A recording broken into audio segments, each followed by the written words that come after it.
पाकिस्तानी बुखलाए हुए हैं। असल जिहाद इनके खिलाफ उठना है।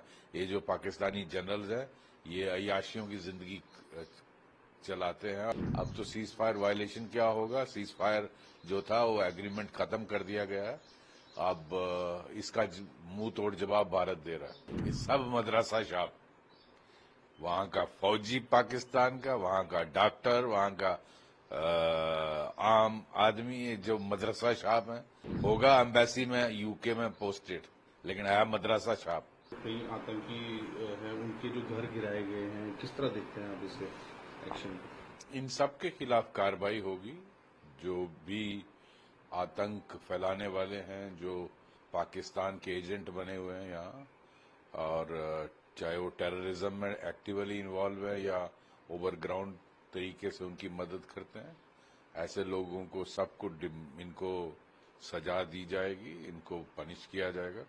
ये देश के दुश्मन हैं, इनको कोई हक नहीं है यहाँ रहने का, और इनके जितने भी एसेट्स हैं वो सीज किए जाएंगे और इनके खिलाफ कार्रवाई होगी, कानूनी कार्रवाई होगी। सर, दूसरा जो सीज फायर वायलेशन आज भी हो रहा, पाकिस्तान की तरफ से लगातार एलओसी पे फायरिंग हो रही है, उसका जवाब भारत दे रहा है, तो लगता है कि एक डर का माहौल है, इनको डर गए हैं पाकिस्तान को, लगता है कि अटैक होगा।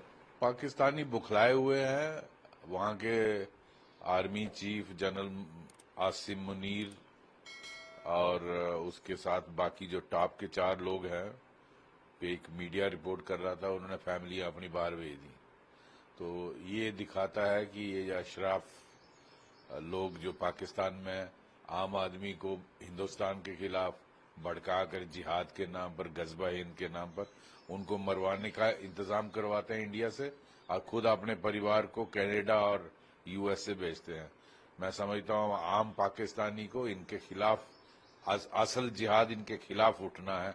ये जो पाकिस्तानी जनरल्स हैं ये अय्याशियों की जिंदगी चलाते हैं, और इस तरह का इसी का ये है कि जो बुखलाहट इनकी चल रही है, ये एलओसी पर फायरिंग करके। आज सीज फायर तो वहां रहा नहीं। अब तो सीज फायर वायलेशन क्या होगा? सीज फायर जो था वो एग्रीमेंट खत्म कर दिया गया है। अब इसका मुंह तोड़ जवाब भारत दे रहा है। तो सर, जिस तरह से एक जो जनरल कर्नल है, लंदन में एक प्रोटेस्ट हो रहा था, तो उन्होंने एक पोस्टर वहां से दिखाया, कर्नल मुनीर है, उन्होंने पोस्टर दिखाया कि गर्दन काट देंगे। तो किस तरह से ये पाकिस्तान का देख रहे हैं उनके जो लंदन में एम्बेसडर्स है, अटैची, डिफेंस अटैची है, किस तरह देखते हैं? ये सब मदरसा छाप, वहां का फौजी पाकिस्तान का, वहां का डॉक्टर, वहां का आम आदमी, ये जो मदरसा छाप है, होगा एम्बेसी में यूके में पोस्टेड, लेकिन है मदरसा छाप। मुझे नहीं लगता कुरान पढ़ा। और इस तरह का इस गर्दन का, मुझे लगता है वहां की सरकार को इसका संज्ञान लेना चाहिए और इसके खिलाफ केस रजिस्टर करना चाहिए और इस अरेस्ट करना चाहिए और वहां से पर्सोना नॉन ग्राटा करके निकाल देना चाहिए। ऐसा एक पीसफुल प्रोटेस्टर्स को गला काटने की ये जो क्या ये धमकी नहीं है? इसका क्या ब्रिटिश पुलिस को संज्ञान नहीं लेना चाहिए? ये मदरसा छाप हैं सारे, इनको असल मालूम ही नहीं है जो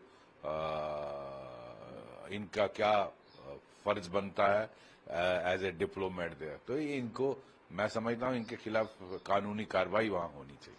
और दूसरा, बिलावल भुट्टो ने भी कहा है कि इंडस का वाटर हमारा रहेगा नहीं तो भारतीयों का खून बहेगा। किस तरह देखते? बहाइए ना, हम भी देख रहे हैं।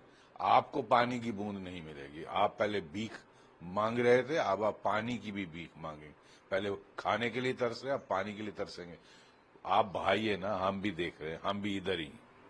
वही जो सर मीटिंग एक हुई थी इंडस वाटर ट्रीटी पे, उसमें उन्होंने कहा कि 3 तरह की स्ट्रेटजी पे काम होगा, long term, short term, mid term, जिसमें कि जो है डैम्स का एक कैपेसिटी बिल्डअप किया जाएगा। और जो मंत्री है उन्होंने कहा कि बिल्कुल एक बूंद पानी भी पाकिस्तान को नहीं दिया जाएगा। बिल्कुल, भारत की स्ट्रेटेजी बिल्कुल रेडी है, और ऑलरेडी 5 प्रोजेक्ट मैं देख रहा था किसी शो में, 5 प्रोजेक्ट ऑलरेडी अंडर वे हैं उनमें उनको अगर पूरी तरह कंप्लीट कर दिया जाए तो बहुत सारा पानी वैसे ही रुक जाएगा।